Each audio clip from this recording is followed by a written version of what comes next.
Iisraeli lõunapoolsemas linnas Eilatis kõlasid täna hommikul sireenid, kuna Jeemenis tegutsevad Houtid lasid välja drooni.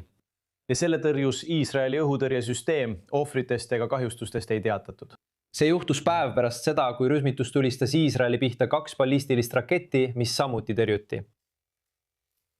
Nii et härra Retš, me näeme, et Iisrael tõrjub peaaegu 100% kõigest, mida Houthid tulistavad, kuid loomulikult ei saa Iisrael sellele mitte reageerida. Ja me oleme näinud, et Iisrael pole juba mõnda aega Jeemenis rünnanud. Mis on Iisraeli strateegia seal täpselt? Ja samuti see, et Iisraeli kaitsevägi ei kommenteeri neid Jeemeni pidevaid rünnakuid. Nii et kommentaaride puudumine tähendab ilmselt, et hoiame kõik võimalused avatuna. Jah, aga olgem ausad, Iisraelil on Iraanist tõsine vaenlane. Ja kuigi me keskendusime Iraanile, on selge, et Jeemeni Houthide oht on teisel kohal. Ja kui me keskendusime Liibanonile, siis taaskord Hezbollah on Iisraelile palju tõsisem oht kui Houthid Jeemenis. Nad on kaugemal, neil ei ole selliseid varusid, nii et tead küll. Nüüd aga arvan ma, et kui Iraaniga on suhteliselt stabiilne olukord, siis me läbisime ühe võitlusringi ja nüüd läheb olukord vaiksemaks. Ja ilmselt kehtib sama ka Liibanonis, mis annab Iisraelile vabamad käed Houthidele vastamiseks. Ja ma ei oleks üllatunud, kuigi mul puudub siseteave. Parem olin mul ligipääs siseteabele, kuid nüüd ma enam valitsuse heaks ei tööta. Aga ma oletan, et kui Iisrael tahaks rünnata ja vastata nendele Houthide rünnakutele, siis see võiks nüüd tõesti juhtuda just seetõttu, et teised 2 rinnet paistavad olevat veidi rahulikumad. Hästi, suur tänu Mark Regev, endine Iisraeli suursaadik Ühendkuningriigis ja samuti endine peanõunik peaminister Benjamin Netanyahule. Suur tänu teie teadmiste eest. Minu rõõm, härra.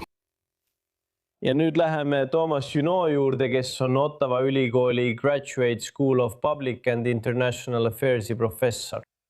Härra Junaid, räägime Jeemenist, kuna olete Jeemeni ekspert. Miks otsustavad Houthid nüüd liituda võitlusega Iisraeli vastu ja mida nad loodavad sellest võita?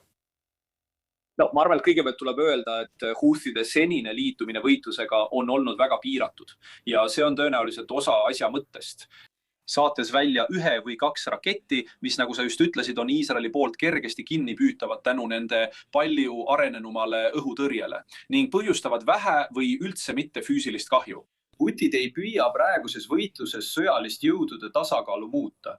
Nad tahavad lihtsalt saata sõnumi oma rahvale ja piirkonnale, et nad on aktiivsed niinimetatud vastupanus Iisraeli vastu, aga ka seda, et nad eksisteerivad ja neil on võimekus panustada võitlusse Iisraeli vastu. See on ka signaal Ameerika Ühendriikidele, nagu nad ütlesid, et nad võivad taas alustada Punase mere blokeerimist.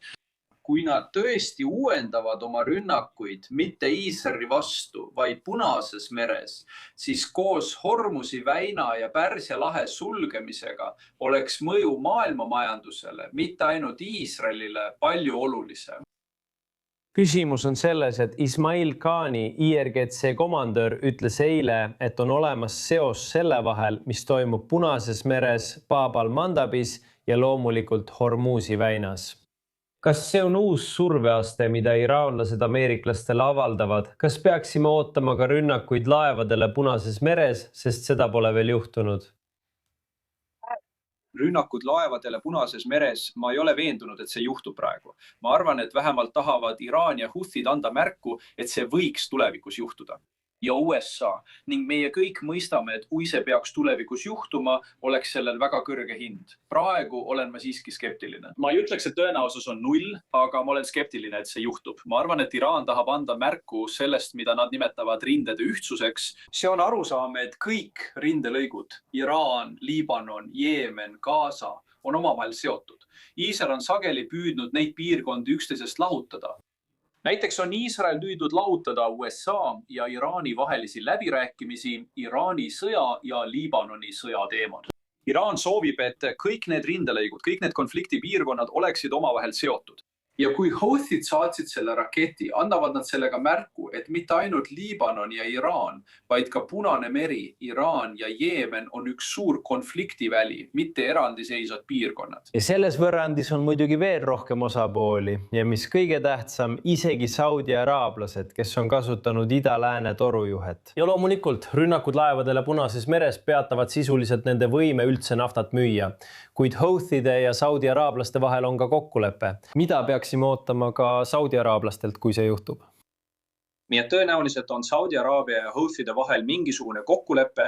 Me ei tea selle kokkuleppe täpseid tingimusi. Mida me teame on see, et sõda Saudi Araabia ja Houthide vahel ei ole tehniliselt veel lõppenud, kuid alates 2022 aastast ehk siis juba üle 4 aasta on see olnud väga madalal tasemel. See on olnud tõesti piiratud ja Saudi Araabia tahab väga, et see nii ka jääks. Saudi Araabia tõesti ei taha seda rindejoont Houthidega uuesti alada, osaliselt seetõttu, et ta on nii hõivatud Pärsia lahe rindega ja Iraaniga. Seega liiguvad kuulujutud, et Saudi Araabia on maksnud Houthidele, et see rinne vaikne püsiks, isegi kui me ei tea, kas see vastab tõele. Nii et praegu, kui tulla tagasi Houthide otsuse juurde, tulistada see rakett Iisraeli pihta, need mõned raketid Iisraeli pihta ja võimalus avada uuesti sõjarinne Punases meres, siis see on midagi, mida Saudi Araabia tõesti tahaks vältida. Houthid saatsid vaid mõned päevad tagasi delegatsiooni Saudi Araabiasse, et jätkata 2 poole vahelisi läbirääkimisi. Nii et ma eeldan, et nende läbirääkimiste osana on Saudi Araabia poolt esitatud palve hoida olukord kontrolli all. Mõned raketid Iisraeli pihta on üks asi, aga palun, mitte rohkem kui see. Jah, me jälgime neid arenguid loomulikult. Suur tänu teile, Toomas Chonot, Ottawa ülikooli avaliku ja rahvusvahelise halduse kõrgkooli professor. Suur tänu! Aitäh!